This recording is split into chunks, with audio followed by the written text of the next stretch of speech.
ನಾನು ಈ part D, ಈ ಡಿ ಏನಾದ್ರು ಡೈರೆಕ್ಟ್ ಆಗಿ ನೀವು ಬಂದಿದ್ರೆ part A, part B, part C level 1 ಅಲ್ಲಿ ನೋಡ್ಕೊಂಡ್ ಬನ್ನಿ.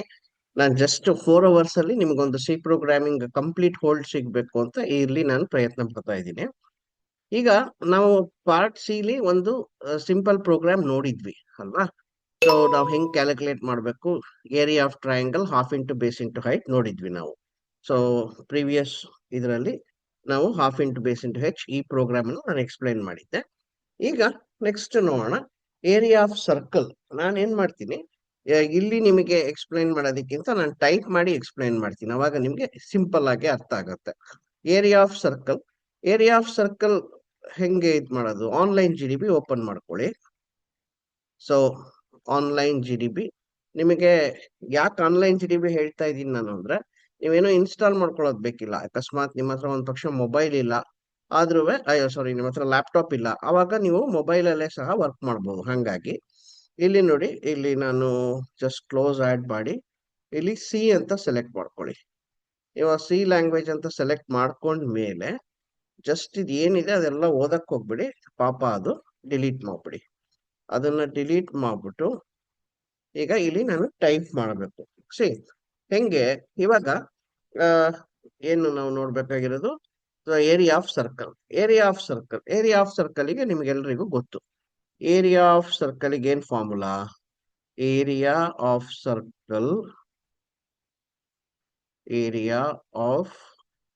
Circle equal to pi r square. ನಮ್ಮ ಪ್ರೈಮರಿ ಸ್ಕೂಲ್ ಟೀಚರ್ಸ್ ಹಿಂಗೆ ಹೇಳ್ಕೊಟ್ಟಿದ್ರು ಅಲ್ವಾ ನಮ್ಗೆ?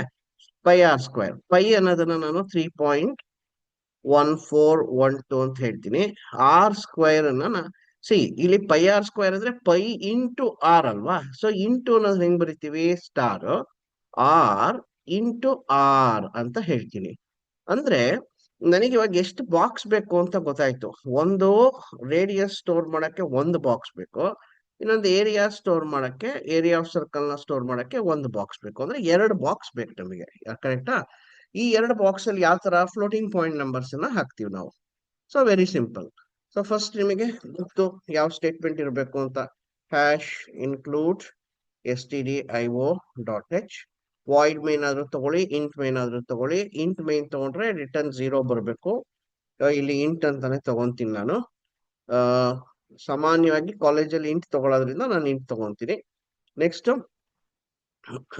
ನಾನು ಫ್ಲೋಟಿಂಗ್ ಪಾಯಿಂಟ್ ವ್ಯಾಲ್ಯೂಸ್ ತಗೊಂತೀನಿ. ಫ್ಲೋಟ್, ಯಾಕೆಂದ್ರೆ ನಿಮ್ಗೆ ಏರಿಯಾ ಆಗಿರ್ಬೋದು, ರೇಡಿಯಸ್ ಆಗಿರ್ಬೋದು, ಇವೆಲ್ಲ ಫ್ಲೋಟಿಂಗ್ ಪಾಯಿಂಟ್ ಅಲ್ಲಿ ಇರುತ್ತೆ. ಸ್ವಲ್ಪ ಮೀನಿಂಗ್ಫುಲ್ ನೇಮೇ ಕೊಡಿ. ಇವಾಗ ನೀವು ಆಲ್ರೆಡಿ ಒಂದ್ 2-3 ಪ್ರೋಗ್ರಾಮ್ ಮಾಡಿರೋದ್ರಿಂದ ಏರಿಯಾ, ರೇಡಿಯಸ್ ಅಂತಾನೆ ಕೊಡಿ. ಸೊ ನೆಕ್ಸ್ಟ್ ಏನ್ ಮಾಡ್ಬೇಕು? Print F.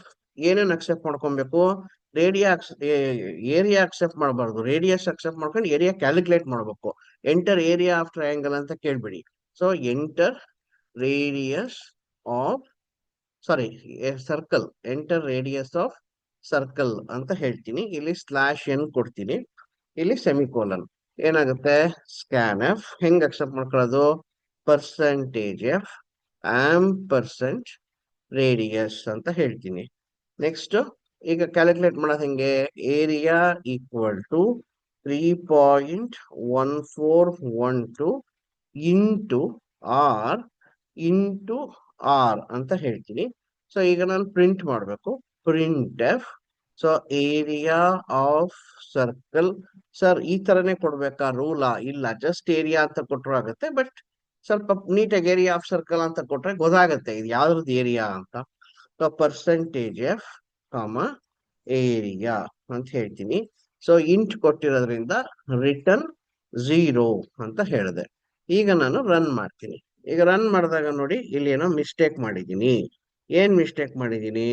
R into R. ಇಲ್ಲಿ ನೋಡಿ ರೇಡಿಯಸ್ ಅಂತ ಡಿಕ್ಲೇರ್ ಮಾಡಿದೆ ನಾನು. ನನಗೆ 2 ಬಾಕ್ಸ್ ಬೇಕು. ಅದರಲ್ಲಿ ಒಂದು ಬಾಕ್ಸ್ ಹೆಸರು ಏರಿಯಾ, ಇನ್ನೊಂದು ಬಾಕ್ಸ್ ಹೆಸರು ರೇಡಿಯಸ್ ಅಂತ ಹೇಳಿದೆ ನಾನು. ಬಟ್ ಇಲ್ಲಿ ನಾನು ಯೂಸ್ ಮಾಡ್ಬೇಕಾದ್ರೆ ಆರ್ ಅಂತ ಹೇಳಿದೆ. ಅದಕ್ಕೆ ಗೊತ್ತಾಗ್ತಿಲ್ಲ, ಎಲ್ಲಿ ಆರ್ ಅನ್ನೋ ಬಾಕ್ಸೇ ಇಲ್ವಲ್ಲ ಅಂತ ಹೇಳ್ತಿದೆ. ಸೊ ಹಂಗಾಗಿ ಇದನ್ನ ಏನ್ ಮಾಡ್ತೀನಿ ನಾನು? ರೇಡಿಯಸ್ ಅಂತ ಮಾಡ್ತೀನಿ, ಮತ್ತೆ ರನ್ ಮಾಡ್ತೀನಿ. ಈಗ ನೋಡಿ ಎಂಟರ್ ರೇಡಿಯಸ್ ಆಫ್ ಸರ್ಕಲ್ ಅಂತ ಕೇಳ್ತು. ಸೊ ನಾನು ಹೇಳ್ತೀನಿ 3.5 ಅಂತ. ಏರಿಯಾ ಕ್ಯಾಲ್ಕುಲೇಟ್ ಮಾಡ್ತು. Area of circle equal to. So ಒಂದ್ಸಲಿ ಲೈನ್ ಬೈ ಲೈನ್ ಟ್ರೇಸ್ ಮಾಡೋಣ. ತುಂಬಾ ಸಿಂಪಲ್. ಇನ್ನು first float area comma radius memory allocate ಆಯ್ತು. ಏರಿಯಾಗೆ ಮೆಮೊರಿ ಅಲೋಕೇಟ್ ಆಯ್ತು. ರೇಡಿಯಸ್ಸಿಗೂ ಮೆಮೊರಿ ಅಲೋಕೇಟ್ ಆಯ್ತು. Next enter radius of circle ಆ ಮೆಸೇಜ್ ಇಲ್ಲಿ ಡಿಸ್ಪ್ಲೇ ಆಯ್ತು. Because of slash and cursor next ಲೈನಿಗೆ ಹೋಗಿರುತ್ತೆ. ನೀವೇನ್ ಮಾಡಿದ್ರಿ 3.5 ಅಂತ ಇನ್ಪುಟ್ ಕೊಟ್ರಿ. ಬಿಕಾಸ್ ಆಫ್ ಸ್ಕ್ಯಾನ್ ಎಫ್ ಏನಾಯ್ತು, ಆ 3.5 ಬಂದು ರೇಡಿಯಸ್ ಬಾಕ್ಸ್ ಅಲ್ಲಿ ಕೂತ್ಕೊಂತು. ನೆಕ್ಸ್ಟ್ 3.14 ನೆಕ್ಸ್ಟ್ ಲೈನ್ ನಂಬರ್ 7 ಅಲ್ಲಿ ಕ್ಯಾಲ್ಕುಲೇಟ್ ಮಾಡ್ತಿದೀವಿ. ಏನ್ ಮಾಡ್ತಾ ಇದೀವಿ, 3.1412 ಇಂಟು 3.5 ಇಂಟು 3.5 ಅದರದ ಆನ್ಸರ್ ಏನು 38 point. After decimal point 6 digits ಅದೆಲ್ಲಿಗೆ ಹೋಗಿ ಕೂತ್ಕೊಂತು, ಏರಿಯಾಗೆ ಹೋಗಿ ಕೂತ್ಕೊಂತು. 38.479698. ಸೊ ಈಗ ನಾನು ಪ್ರಿಂಟ್ ಮಾಡಿದೆ ಏನು, area of circle equal to ಏನು ಏರಿಯಾ ದಿಸ್ ಪರ್ಸೆಂಟೇಜ್ ಆಫ್ ಯಾವ ಬಾಕ್ಸ್ ಇಂದ ತಗೋ, ಏರಿಯಾ ಇಂದ ತಗೋ. 38.479698 ಅಂತ ಪ್ರಿಂಟ್ ಆಯ್ತು. Very simple. ಓಕೆ, ನೆಕ್ಸ್ಟ್ ಇನ್ನೊಂದು ಪ್ರೋಗ್ರಾಮ್ ನೋಡೋಣ. ನೀವು ಅದು ಚೇಂಜ್ ಮಾಡಿ ನೋಡಿ, ಇನ್ನೊಂದ್ಸಲ ರನ್ ಮಾಡಿ. ಸೊ ಬೇರೆದ್ ಕೊಡಿ, enter radius of A circle. ಈಗ 6.8 ಕೊಡಿ. ಸೊ ಏನೋ ಮಾಡಿದೆ ನಾನು, ಇನ್ನೊಂದ್ಸಲ ರನ್ ಮಾಡ್ತೀನಿ. Enter radius of circle.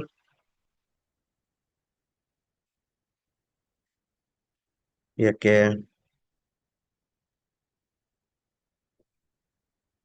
ಒಂದು ನಿಮಿಷ,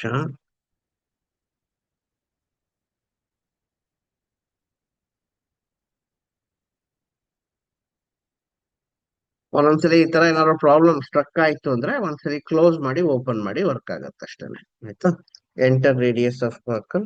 ಈಗ ನಮ್ ಲಾಕ್ ಏನಾದ್ರು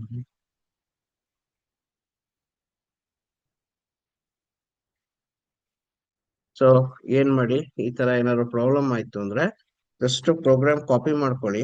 ಕಾಪಿ ಮಾಡ್ಕೊಂಡು ಕಂಟ್ರೋಲ್ C ಹೊಡೆದ್ರೆ ಕಾಪಿ ಆಗುತ್ತೆ. ಕ್ಲೋಸ್ ಮಾಡಿ, ಲೀವ್ ದಿಸ್ ಸೈಟ್ ಅಂತ ಕೇಳುತ್ತೆ. ಹೌದು, ಲೀವ್ ಮಾಡಿ. ನೆಕ್ಸ್ಟ್ ಇನ್ನೊಂದ್ಸಲಿ ಹೋಗ್ಬಿಟ್ಟು ಇಲ್ಲಿ ಆನ್ಲೈನ್ GDB ಕೊಡಿ. ಆನ್ಲೈನ್ GDB ಕೊಟ್ಟು ಇಲ್ಲಿ ಸಿ ಲ್ಯಾಂಗ್ವೇಜ್ ಸೆಲೆಕ್ಟ್ ಮಾಡ್ಕೊಳ್ಳಿ.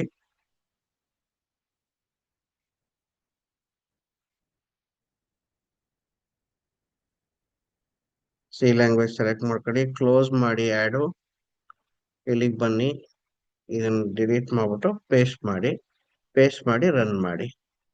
ರನ್ ಮಾಡಿ 7.2 ಅಂತ ಹೇಳಿದ್ರೆ ವರ್ಕ್ ಆಗುತ್ತೆ.